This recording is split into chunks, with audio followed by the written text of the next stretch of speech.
Price எல்லாம் அல்லேலூயா. கர்த்தருக்கு ஸ்தோத்திரம் உண்டாகட்டும். இந்த இரவு ஜெபத்தில் இவ்வளவு நேரம் அநேக குறிப்புகளுக்காக நாம் ஜெபம் பண்ணோம். கர்த்தர் நம்முடைய ஜெபங்களை எல்லாம் கேட்டிருக்கிறார். அல்லேலூயா. உற்சாகமாக ஜெபம் பண்ணீங்க. கர்த்தருக்கு மகிமை உண்டாவதாக. உங்கள் எல்லாரையும் கர்த்தர் ஆசீர்வதிப்பாராக. ஆமென். அல்லேலூயா. இப்பொழுது ஒரு சில வசனங்களை நாம் தியானித்து இந்த இரவு ஜெபத்தை முடிக்க போகிறோம். வாசிங்க மீண்டுமாக இந்த வருஷத்திற்கான வாக்குத்தத்த வசனம் ஏசாயா 27:6. ஏசாயா 27:6. யாக்கோபு வேர் பற்றி இஸ்ரவேல் பூத்து காய்த்து உலகத்தை பல நாள் நிரப்பும் நாட்கள் வரும். அல்லேலூயா. இந்த ஒரே வசனத்துல ஒரு பகுதியை தான் நம்ம 2 வாரமா தியானிச்சுட்டு இருக்கிறோம். இந்த இரவு ஜெபத்துல நாம அதைத்தான் தியானிக்க போறோம். யாக்கோபு வேர் பற்றி இந்த பகுதி தான் நம்ம சுருக்கமாக நாம் தியானித்து இந்த ஜெபத்தை முடிக்க போகிறோம். யாக்கோபு எந்த இடத்துல வேறுபட்டுனா அப்படின்னு சொன்னா எல்லாரும் ஈஸியா சொல்லிடுவாங்க. அவனுடைய அந்த இரவு ஜெபந்தான் அவனுடைய ஆவிக்குரிய வாழ்க்கையினுடைய வேர். அல்லேலூயா. எவ்வளவு ஓடினாலும் சம்பாதிச்சாலும் எவ்வளவோ காரியத்தை அவன் சம்பாதிச்சாலும் அவனுடைய சொந்த ஆத்துமா ஸ்திரப்பட்டது எங்க, அவன் ரட்சிக்கப்பட்டது எங்க அப்படின்னு பாத்தீங்கன்னா அந்த இரவு நேரத்துல தான். அதை நாம இன்னைக்கு தியானிக்க போறோம். வாசிங்க ஆதியாகமத்தின் புஸ்தகம் 32வது அதிகாரம் 23-24. ஆதியாகமம் 32, 23, 24.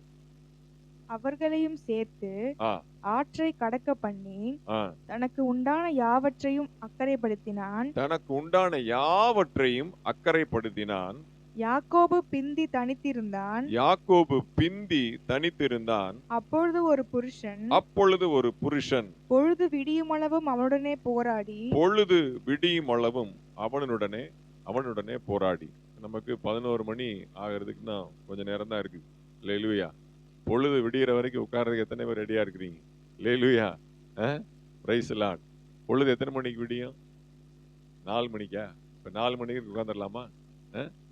முழு இரவு ஜெபம்னா இரவு ஃபுல்லா இருக்கணும். சரி, இப்ப நாம இந்த பகுதியை தான் நாம தியானிப்போம். அங்க பாருங்க, அவர்களையும் சேர்த்து ஆற்றை கடக்க பண்ணி தனக்கு உண்டான யாவற்றையும் அக்கறைப்படுத்தினான். இக்கரையில இவன் இருக்கிறான், அக்கறையில எல்லாத்தையும் டிரான்ஸ்பர் பண்ணிட்டான். எத்தனை?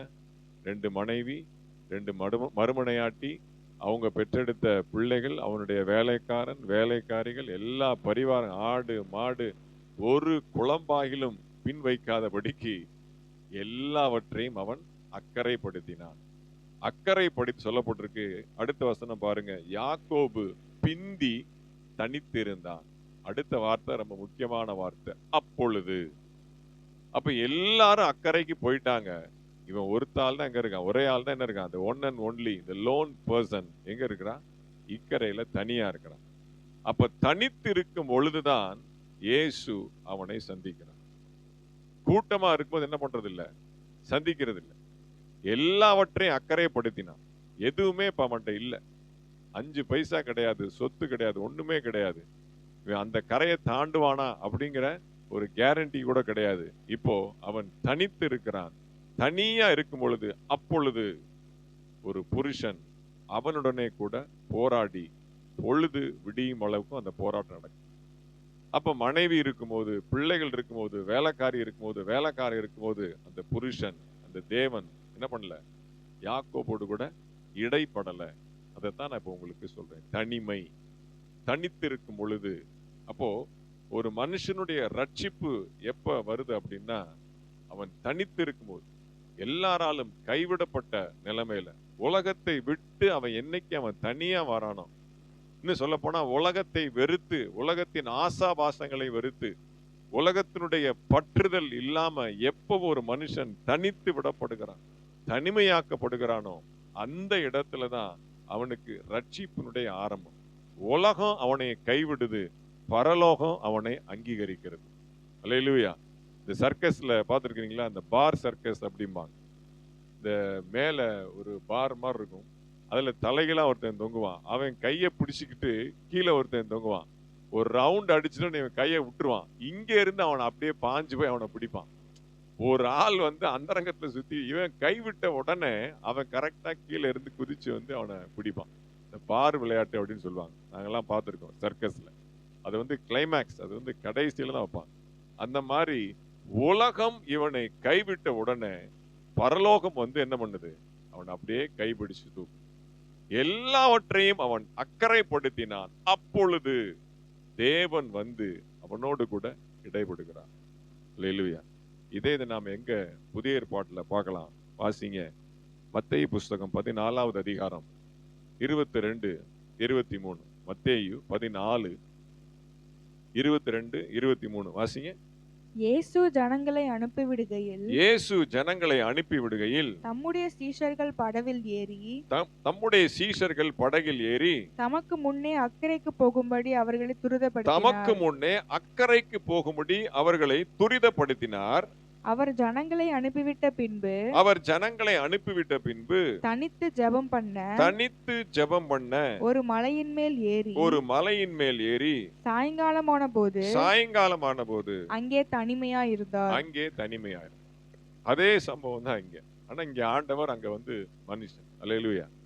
அப்போ இங்க பாத்தீங்கன்னா ஒரு 5000க்கு அதிகமான ஜனங்களுக்கு அவர் என்ன பண்றார், சாப்பாடு கொடுக்கிறார். பந்தி இருக்கிறாங்க, 5 அப்பத்தையும் 2 மீனையும் பிட்டு கொடுத்து ஏராளமான ஜனங்களுக்கு அந்த ஒரு விருந்து முடியுது. ஜனங்களை எல்லாம் வேகமா அனுப்பிச்சு விடுறார். அதுக்கப்புறம் சீஷர்களை என்ன பண்றார், அக்கறைக்கு அனுப்ப துரிதப்படுத்தினார் அப்படின்னு இருக்கு. எல்லாரையும் அனுப்பிச்சிட்டு இவர் என்ன பண்றாரு, தனித்து இருந்து அவர் ஜெபம் பண்ணுவதற்காக என்ன பண்றார், ஆயத்தமாகிறார். அப்ப தனி ஜெபம் என்பது ரொம்ப முக்கியம். அந்த தனி ஜெபத்துல என்ன அப்படின்னா, எல்லாத்தையும் ஒதுக்கி வச்சிடணும். எல்லா டிஸ்டர்பன்ஸ் எதுவுமே இருக்கக்கூடாது. அமைதியா தனியா ஆண்டவரோடு உறவாடுகிற அந்த தனி ஜெபம் ரொம்ப முக்கியம். அல்லேலூயா. அப்போ யாக்கோபு எல்லாற்றையும் அக்கறைப்படுத்தின மாதிரி இயேசு என்ன பண்றார், எல்லாரையும் அக்கறைப்படுத்துறார். எல்லாரையும் அனுப்பிச்சிட்டு இவர் தனிமையாக பிதாவோடு கூட இவர் ஜெபிக்கும்படியாக தன்னை ஆயத்தப்படுத்திக் கொள்கிறார், ப்ரிப்பேர் பண்றார். அல்லேலூயா. அப்போ நாம தனி ஜெபத்துல என்ன முக்கியம் அப்படின்னு கேட்டீங்கன்னா, பிதாவோட நாம் உறவாடுகிறது. அதான் நம்ம வாசிக்கிறோம், உன் அறை கதவை பூட்டி கொண்டு அந்தரங்கத்துல பிதாவை நோக்கி நீ பார்த்தால் ஆண்டவர் என்ன பண்ணுவார், உன்னை ஆசீர்வதிப்பார். அதை ஆண்டவர் கேட்பார். அந்தரங்கத்தினுடைய ஜெபத்தை கேட்பார், வெளியரங்கமாய் பதில் கொடுப்பார். கரெக்ட். அல்லேலூயா. அப்ப அந்தரங்கமாய் அறை கதவை பூட்டி கொண்டு அந்தரங்கத்துல ஆண்டவரை நோக்கி பார்க்கணும். அதான் ரொம்ப முக்கியம். தனி ஜெபம். அல்லேலூயா. தனியா இடம் கிடைக்கலன்னா ஒரு மூளையாவது தெரிந்து விடுக்கணும். மோகன் சி லாசராசியா சொல்லுவார், அந்த இடத்தை டெடிகேட் பண்ணுங்க, ஜெபத்துக்குன்னு அந்த இடத்த வந்து ஒதுக்குங்க.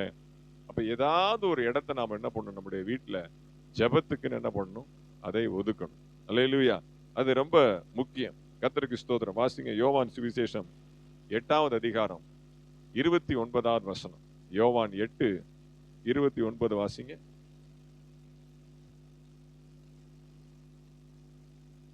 என்னை அனுப்பினவர் என்னுடனே கூட இருக்கிறார்.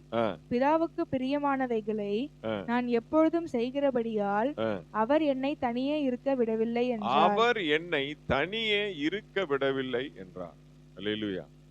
அப்ப நம்ம உலகத்தை விட்டு, ஆசாபாசங்களை விட்டு, அதனுடைய ஆக்டிவிட்டிஸ் எல்லா காரியங்களையும் விட்டு ஓய்ந்து தனியா போய் ஜெபிக்கும் போதுதான் நமக்கு ஒரு எண்ணம் என்ன வரும்னா, இயேசு என் கூட இருக்கிறார், ஆண்டவர் என் கூட இருக்கிறார். எல்லாரும் நம்ம சகஜமா இயங்கிக்கிட்டு இருக்கும் போது நமக்கு என்ன தெரியாது, ஆண்டவருடைய அருமை தெரியாது, ஆண்டவருடைய கிருபை நமக்கு புரியாது. தனியா போய் அவருடைய பிரசன்னத்தை நாடி நிற்கும் போதுதான் ஆண்டவர் நம்மோடு கூட உறுதியா நிற்கக்கூடிய அந்த ஒரு பிரசன்னம், அந்த அனுபவம் நமக்கு தெரியும். அதான் சொல்றாரு, அவர் என்னை ஒருபோதும் தனியே இருக்க விடவில்லை.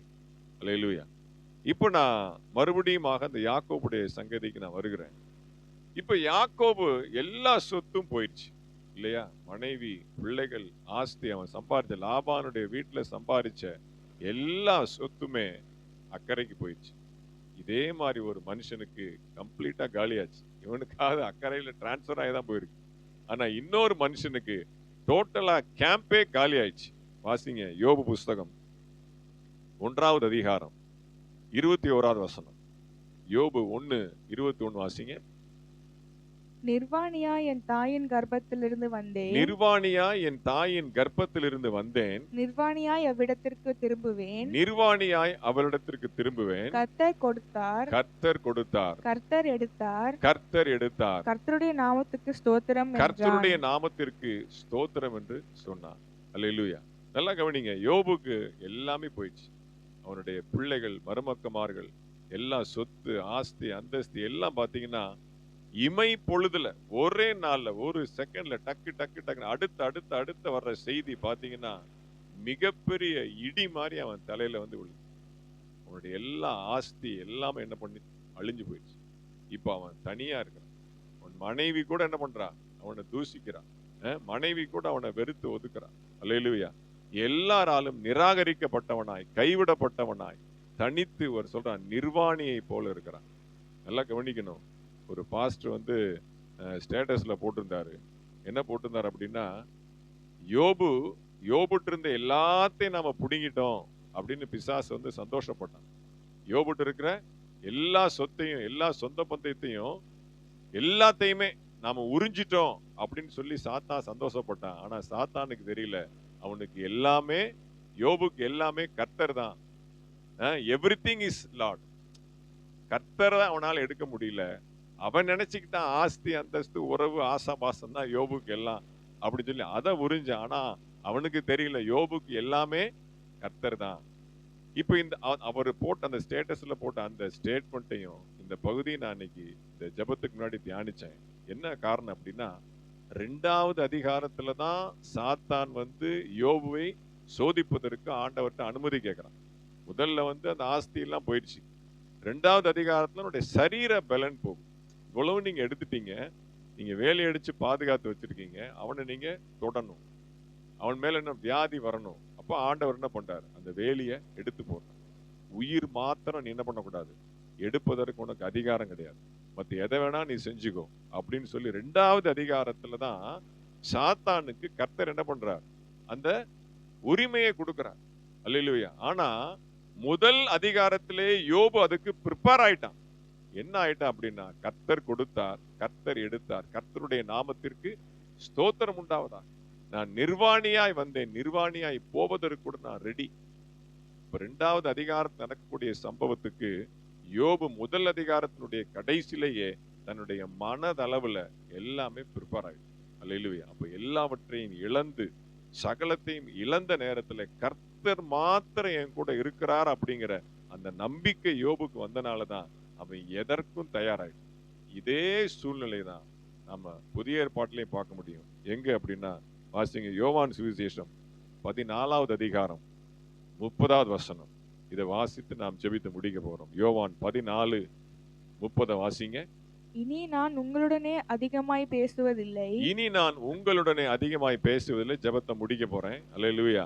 இந்த உலகத்தின் அதிபதி வருகிறான். இந்த உலகத்தின் அதிபதி வருகிறான். அவனுக்கு என்னிடத்தில் ஒன்றுமில்லை. அவனுக்கு என்னிடத்தில் ஒன்றுமில்லை. இதை நாம சொல்றதுக்கு ஆயத்தமா இருக்கிறோமா? இயேசு வந்தாரு. அவர் என்ன சொன்னாரு? இதோ உலகத்தின் அதிபதி வருகிறான். அவன் வந்து என்கிட்ட புடுங்கிறதுக்கு எந்த சரக்கு என்கிட்ட இல்லை. அல்லேலூயா. அவன் என்கிட்ட கங்கணம் வைக்கிறதுக்கு, அவன் வந்து என்கிட்ட தந்திரமா ஒரு காரியத்தை வந்து பறிக்கிறதுக்கு அவன் விரும்புகிறது எதுவுமே என்கிட்ட இல்லை. அவன் கண்ணு வைக்கிறது எதுவுமே என்கிட்ட இல்லை. இதோ உலகத்தின் அதிபதி என்னிடத்துல வருகிறான், அவனுக்கு என்னிடத்துல ஒன்றும் இல்லை. இந்த கான்செப்ட் உங்களுக்கு புரியுதா புரியலையா? சாத்தான் எதிர்பார்க்கிற சரக்கு எதுவுமே என்கிட்ட இல்லை. உங்களை விழத்தல்வதற்கு, உங்களை நரகத்துக்கு நேராய், பாதாளத்துக்கு நேராய் உங்களை விழத்தல்வதற்கு அவனுடைய பாயிண்ட் ஏதாவது நீங்க வச்சிருந்தாதான் உங்களை என்ன பண்ண முடியும்?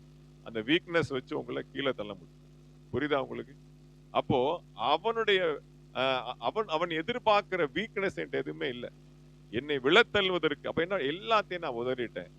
எந்த மாயைக்கும், எந்த சிற்றின்பத்திற்கும், எந்த பாவத்திற்கும் நான் அடிமையாக இல்லை. என் கை சுத்தமா இருக்கு. இதோ உலகத்தின் அதிபதி வருகிறான், அவனுக்கு என்னிடத்துல ஒன்றும் இல்லை. எல்லாத்தையும் நான் திறந்துட்டேன், முற்றும் திறந்துட்டேன். அவன் என்னை விழத்தல்றதுக்கு என்கிட்ட எந்த சரக்கும் இல்லை. யோபு மாதிரி பாருங்க, எல்லாத்தையும் திறந்து இயேசு என்ன பண்றார்? ரெடியாக சிலுவைக்கு போவதற்கு தன்னை ஆயத்தமாக்கி. எப்படி யோபு வந்து தன்னை முற்றிலுமாய் ஏசுநாதர் சிலுவையில் அடிக்கப்பட்டதுக்கு ஒப்பாதான் யோபு என்ன பண்றான்? முற்றிலுமாய் தன்னுடைய சரீரத்தையே அப்படியே உருக்குலைந்து போக ஒப்பு கொடுத்தான். அதே மாதிரி சிலுவைக்கு போவதற்கு முன்பாக ஆண்டவர் சொல்ற காரியம் என்னன்னா, இதோ உலகத்தின் அதிபதி வாரான், என்னை சிலுவையில் அடிக்க போறான், என்னை கொலை செய்ய போறான். ஆனால் அவன் எதிர்பார்க்கிறது எதுவுமே என்னிடத்திலே இல்லை. எல்லாத்தையும் நான் என்ன பண்ணிட்டேன்? துறந்துட்டேன். அல்லேலூயா. அப்ப அந்த தனிமை, இந்த தனித்து போகும்போது எல்லாவற்றை துறந்து போகிறது என்னன்னா, தனிமை என்பது நேரத்துல அல்ல இந்த பிரசன்ஸ்ல மட்டுமல்ல, உலகத்தினுடைய காரியம் எதுவும் நம்ம இடத்துல இருக்கக்கூடாது. அதான் நான் இந்த பிரசங்கத்தினுடைய சாராம்சமே அதுதான். உலகத்தினுடைய மாயை, உலகத்தினுடைய பற்றுதல், உலகத்தினுடைய ஆசாபாசம், உலகமும் அதனுடைய மாயமும் எதுவுமே நம்மிடத்துல இருக்கக்கூடாது. இருந்தால் நாம் தேவனிடத்துல ஒரு ஆசீர்வாதத்தை பெற முடியாது. அல்லேலூயா. அப்ப அந்த மாதிரி ஒரு சேலஞ்சிங்கான ஒரு வார்த்தை. சாத்தான் வரட்டும், உலகத்தின் அதிபதி வரட்டும், அவனுக்கு அவன் பார்க்கிற விஷயம் ஏதாவது என்கிட்ட இருக்கா அப்படின்னு நீங்க சொல்ற அளவுக்கு உங்க மனசு தைரியமா இருக்கா? உலகத்தின் அதிபதி வருகிறான், அவனுக்கு என்னிடத்துல ஒன்றும் இல்லை, அவன் எதிர்பார்க்கிற எந்த சரக்குமே என்கிட்ட இல்ல, நான் ஓப்பனா இருக்கிறேன், பிளாங்கா இருக்கிறேன், அவன் என்ன பண்ண முடியாது, என்ன விழ தள்ளவே முடியாது. அல்லேலூயா. அவன் குறி வைக்கிறதுக்கு என்கிட்ட எதுவுமே இல்லை. அந்த அளவுக்கு நாம தனிமைப்படுத்தப்பட்டவர்களா, உலகத்திலிருந்து வேறு பிரிக்கப்பட்டவர்களா, எல்லாவற்றையும் நாம் என்ன பண்ணோம்? அக்கறைப்படுத்த வேண்டும். அக்கறைப்படுத்தினாதான் நாம் என்ன பண்ணும்? இக்கரைக்கு, இந்த பரலோக ராஜ்யத்துக்கு நாம் போக முடியும். உலகத்தை முற்றிலுமாய் நாம துறந்தாதான் நாம பரலோகத்திற்கு போக முடியும். அதற்கு ஆண்டவர் நம்மை பலப்படுத்துவாரா. எல்லா கண்களை மூடி நாம் ஜெபிக்கலாம். ஸ்தோத்திரம்.